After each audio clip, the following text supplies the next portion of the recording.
स्त्री जब गर्भवती होती है तो उसके गर्भ में पिता का तेज जाता, मां के रज से मिलके वह कलल बन जाता है। 10 दिन में बच्चा बेर की तरह होता है, 1 माह में बच्चे का सिर बनता है। दूसरे माह में जब स्त्री गर्भवती होती है, ये तब का मेडिकल साइंस है। स्त्री जब गर्भवती होती है तो जब गर्भ का दूसरा महीना स्टार्ट होता है तो आपके बच्चे के हाथ पांव निकलने स्टार्ट हो जाते हैं। और जब तीसरा महीना चालू हो जाता गर्भवती स्त्री का तो तीसरे महीने योनि बनती है कि ये लड़का है कि लड़की है। इसलिए गर्भ परीक्षण लड़का है कि लड़की है, लिंग परीक्षण तीसरे महीने में होता था। अब तो सरकार ने बंद कर दिया, पर जब होता था किस महीने में होता था? बोलो। तीसरे महीने में। साइंस को, मेडिकल साइंस को ये बात अभी पता चली है, ज्यादा से ज्यादा इस बात को 20 साल हुआ है।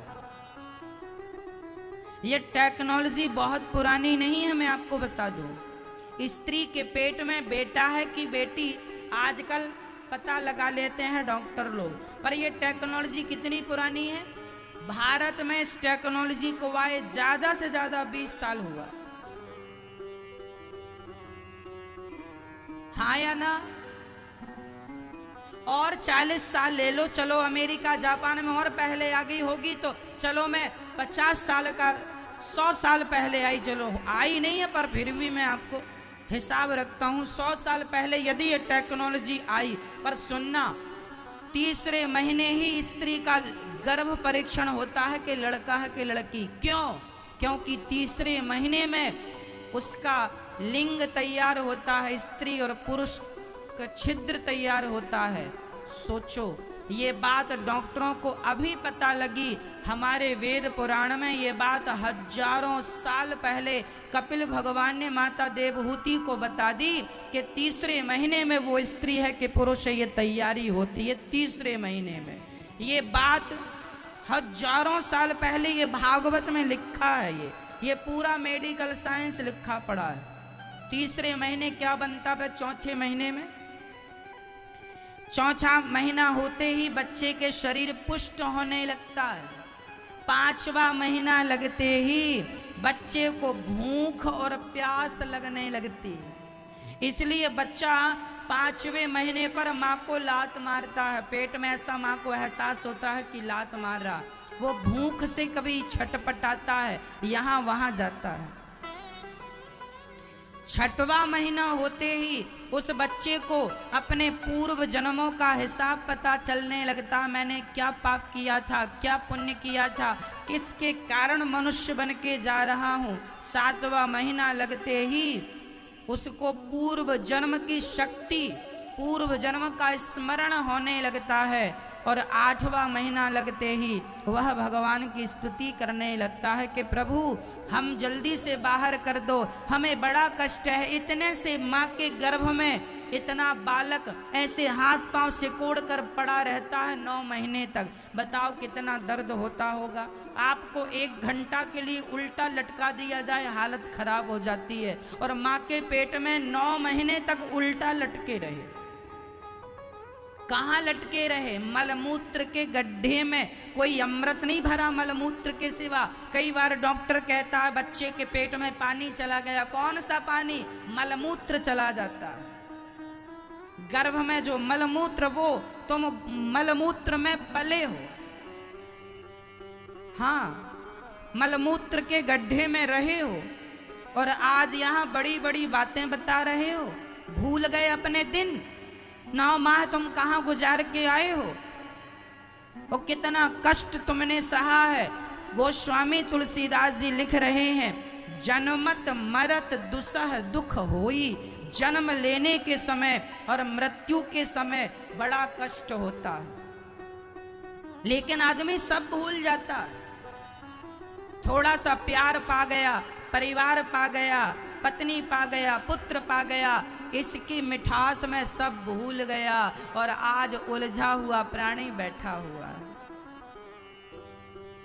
एक कुत्ता था, एक घर में गया, खड़ा हो गया, उसे लगा मालकिन निकलेगी रोटी देगी, पर मालकिन निकल के एक लाठी जमाती। दूसरे घर गया, वहां भी लाठी।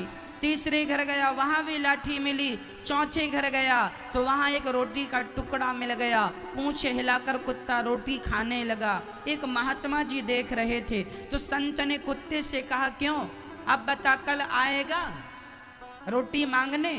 कुत्ता बोला, आऊंगा। संत बोले, 3 घर में तुझे डंडे पड़े, लाठियां पड़ी, भूल गया?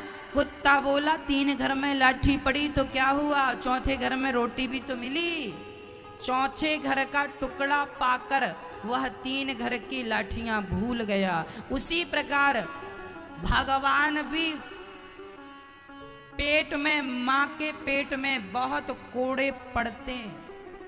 इसलिए जब बच्चा पैदा होता है ना, तो देखा होगा बच्चे के पीठ पर पीछे नील पड़ा होता है, हाँ या ना? कहो जी। नवजात बच्चे को देखना, उसकी पीठ बिल्कुल नील, ऐसा लगता कोई बहुत मारा हो इसे। और सच्ची पिटाई पड़ती है, भगवान के कोड़े पड़ते हैं, खूब पिटाई लगती है। जा रहा है, भूल मत जाना हमें, खूब भगवान से, भगवान नहीं भूलेंगे, आपको खूब याद रखेंगे, दिन रात आपका ही चिंतन करेंगे। लेकिन कुत्ते की तरह हालत है। 3 घर की लाठियां इसलिए भूल गया, चौथे घर में रोटी का टुकड़ा क्या मिल गया? तुम्हें पत्नी पुत्र का जरा सा प्यार क्या मिल गया?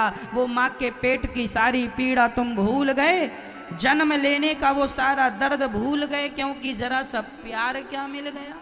इसलिए कहता हूं, ये संसार का प्यार यही माया है,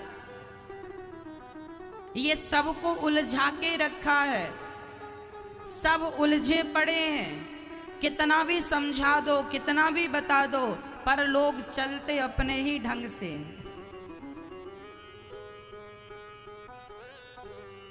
सबको पता है, आप लोग सब जानते हैं कि ये कोई अपना नहीं है, संगी साथी, ना बेटा ना बेटी, ना पत्नी ना पति, ना रिश्तेदार, ना जमाना, कोई अपना नहीं है। फिर भी तो मर किन के लिए रहे हो? इन्हीं के लिए। ये मेरे हैं, ये मेरे हैं। कितनी बार तो तुम्हें समझाया कि ये कोई तुम्हारे नहीं है, भगवान तुम्हारे हैं। लेकिन कपिल भगवान ने माता देवहूति से कहा कि ये बच्चा पेट में बाहर जब आता है, 9वां महीना पूरा हुआ, बाहर आया, बड़ा कष्ट होता है माँ को, बच्चे को, प्रसव की पीड़ा का। और यहाँ आता है और यहाँ आकर संसार को देखकर धीरे धीरे भगवान से किया प्रॉमिस, वादा, सब भूल गया, सब भूल गया, कुछ भी याद नहीं रहा, कुछ भी। कुत्ते को डंडे पड़े, रोटी क्या मिल गई, सब भूल गया।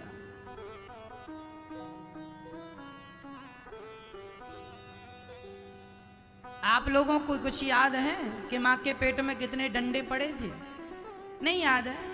क्यों याद नहीं है? क्योंकि संसार का प्यार मिल गया,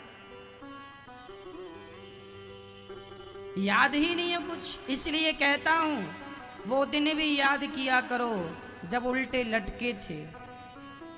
सोचो कि तुम यहां क्यों आए हो? क्या ऐसे खाना पीना मौज मस्ती करने आए हो? खाना तो फिर पशु पक्षी भी जानते हैं, सोना तो पशु पक्षी भी जानते हैं, और बच्चे पैदा करना तो पशु पक्षी भी जानते हैं। और तुम भी यही करते रहे, तो उन पशु पक्षियों में और तुम में अंतर क्या रहा?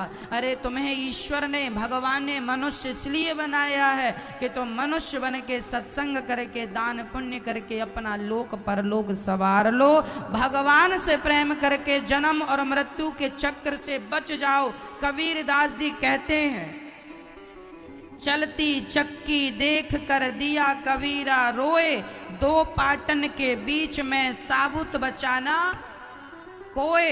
ये चक्की जो चल रही है, कौन सी चक्की? जन्म और मृत्यु की चक्की चल रही है। इसमें ना तुम बचोगे ना हम बचेंगे।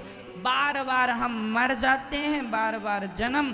पुनरपि जननम पुनरपि मरणम पुनरपि जननी जठरे शयनम। इसलिए भज गोविंदम गोविंदम भज मूढ़ मते। आद्य शंकराचार्य जी कहते हैं, ऐ मूढ़ मते, ऐ व्यक्ति, ऐ मनुष्य, तू भगवान की शरण में आ जा, नहीं ये जन्म और मृत्यु की चक्की जो चल रही है पिसते चले जाओगे और मनुष्य शरीर पाकर गलती करोगे तो 84 का चक्र फिर बिगड़ जाएगा। चलती चक्की देख कर दिया कबीरा, कबीरदास जी रोने लगे।